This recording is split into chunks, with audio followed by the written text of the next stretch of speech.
भैया हमसे लोग पूछते हैं कई बार कि सर आप कितना पढ़े लिखे हैं। आपको पता है हम कितना पढ़े लिखे हैं? हमको तो नहीं पता आपको? नहीं किया कभी। अच्छा, आपने कितनी पढ़ाई की है?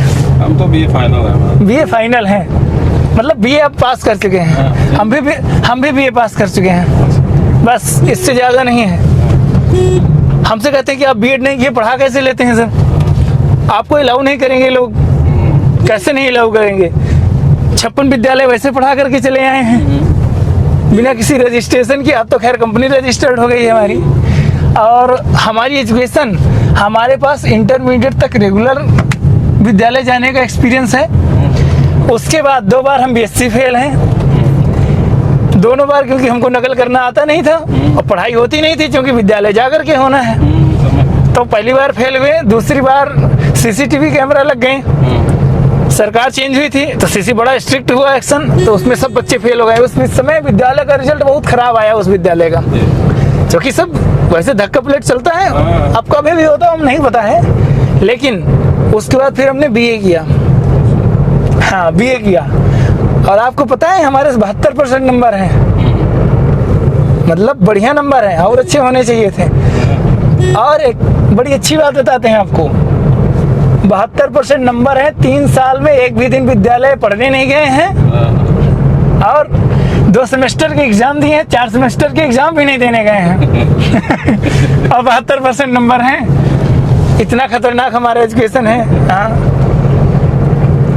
हम तो खुशी खुशी कहते हैं कि बात सही है। क्या करोगे तुम? हमारी डिग्री कैंसिल करो, कोई बात नहीं, एक्सेप्ट भाई, जो गलत है तो गलत है यार, चाहे जैसे हो। अच्छा, हमारी ये कहानी जो है शुरू हुई है करने की एजुकेशन को, उसके पीछे गणित वहीं से शुरू होती है। जब हमको पता चला कि हमारी डिग्री मिल गई हमको, और ऐसा हुआ, तो हमें बड़ा दुख हुआ उस दिन। हमने कहा ये लोग जब ऐसा कर सकते हैं तो आगे भविष्य में और कितना गड़बड़ करेंगे। फिर हमने इसमें प्रोसेस में उठाया कि नहीं, इसको सुधार करना चाहिए और सुधरना चाहिए। जब तक विद्यालय बच्चा रेगुलर ना हो, आप कोई भी डिग्री नहीं दे सकते हैं उसको। बिजनेस बना दिया है पूरा। वो सुबह का दिन था और सो के जगह थे। अब चूंकि राइटिंग करते हैं, कविताएं भी थोड़ा बहुत लिखते हैं, तो आदत पड़ी है। तो हमने लिखा उसमें कि पूछना था खड़े सम्मुख होकर उनसे, कि पूछना था खड़े सम्मुख होकर उनसे, कि पीने को मांगा था जल तो आपने चाय बना डाला। पूछना है खड़े सम्मुख होकर उनसे, ये जिम्मेदार व्यक्तियों के लिए है, कि पीने को मांगा था जल तो आपने चाय बना डाला। अरे शिक्षा, अरे धन इतना अधिक हो गया था आपके पास, धन इतना अधिक हो गया था आपके पास कि आपने बेवजह की कुछ प्रतिमाएं बना डाला। धन इतना अधिक हो गया था आपके पास कि आपने बेवजह की कुछ प्रतिमाएं बना डाला। अरे सुनो पढ़े लिखे अनपढ़ गंवार प्रतिष्ठित मनीषियों, अरे सुनो पढ़े लिखे अनपढ़ गंवार प्रतिष्ठित मनीषियों, ये आपको किसने हक दे दिया कि फेंकी गई चंद रोटियों की खातिर आपने शिक्षा को व्यवसाय बना डाला? किसी ने आपसे कह दिया आकर के कि सर हमारी किताब लगा दीजिए, हम आपको 30 रुपया ज्यादा देंगे, तो आपने लगा दिया उसकी किताब। क्या दूसरी जनरल नॉलेज की किताब लगाने से भारत देश की राजधानी बदल जाएगी? नहीं बदलेगी ना। फिर क्या दूसरी हिंदी की किताब लगाने से अक्षर बदल जाएंगे हिंदी के? नहीं बदलेंगे ना। फिर आपने क्यों बदल दिया? क्योंकि आपको पैसा मिल रहा है। बस वहीं से हमारी गणित शुरू हुई है पूरी, कि नहीं इसको सही करना है, और ये सही होना भी चाहिए, बिल्कुल गलत है। आजकल कोई भी कुछ भी बोल के चला जाता है, कोई भी ज्ञान दे के चला जाएगा अपने हिसाब से। कहते हैं कि भगवान बचाने क्यों नहीं आ जाते जब दूसरा देश बम पर बरसाता है हमारे पास। कह रहे थे यूक्रेन और उसका युद्ध हो रहा है रशिया का, तो जो है इतने मासूम बच्चे मारे जा रहे हैं, तो भगवान कह नहीं बचा लेते हैं। ये बताओ परमाणु बम किसने बनाया? भगवान ने, आदमी ने? आदमी बनाया ना, है? और फिर भगवान अगर सबको दंड देने लगे तो उनके हिसाब से नियम ये कहता है कि चोरी करने वाले व्यक्ति के हाथ काट दिए जाएं, चोरी करने वाले व्यक्ति के हाथ काट दिए जाएं। तो उसके हिसाब से तो 90% भारत देश की जनता हाथ कटाए घूमेगी। भाई वो तो सबको देखते हैं ना वहां से ऊपर से, जब वो सबको देख रहे हैं तो फिर उसके हिसाब से तो 90% जनसंख्या हाथ कटाए घूमेगी। गलतियां किससे नहीं होती? हाँ, त्रुटियां होती हैं, लेकिन हमें प्रयास करना चाहिए कि जानबूझ करके कोई गलती ना करें। यदि गलती हो गई तो ठीक है, कोई बात नहीं।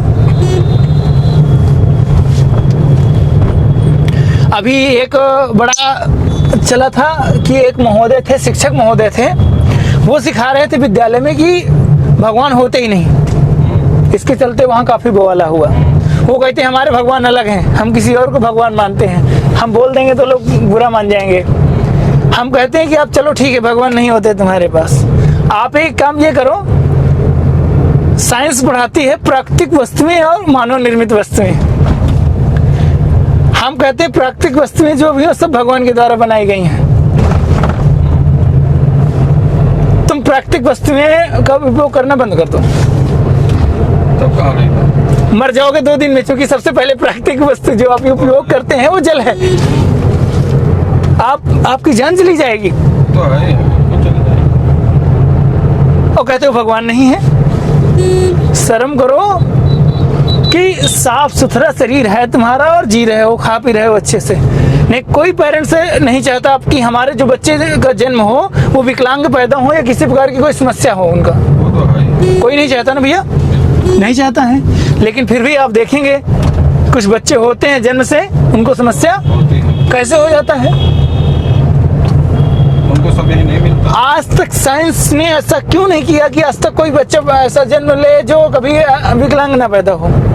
दुनिया की दवा बन गई है।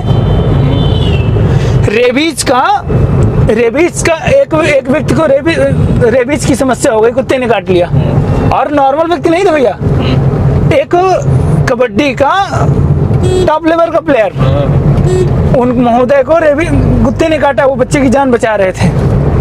हाँ, कुत्ते की जान बचा रहे थे, नाली में था, ये न्यूज है। उन्होंने ध्यान नहीं दिया, सिर्फ थोड़ा सा। भाई साहब उनकी तड़प कर मरते हुई, उसका वीडियो अवेलेबल है पूरा। साइंस के पास, इन डॉक्टरों के पास, हम ये नहीं कहते हैं, नॉलेज है। 20% जो हमारे आयुर्वेदिक क्षेत्र में हैं या चिकित्सालय हैं सब बहुत बढ़िया करते हैं, लेकिन आजकल सभी डॉक्टर भगवान नहीं हैं। आप क्यों नहीं बचा पाए उनको?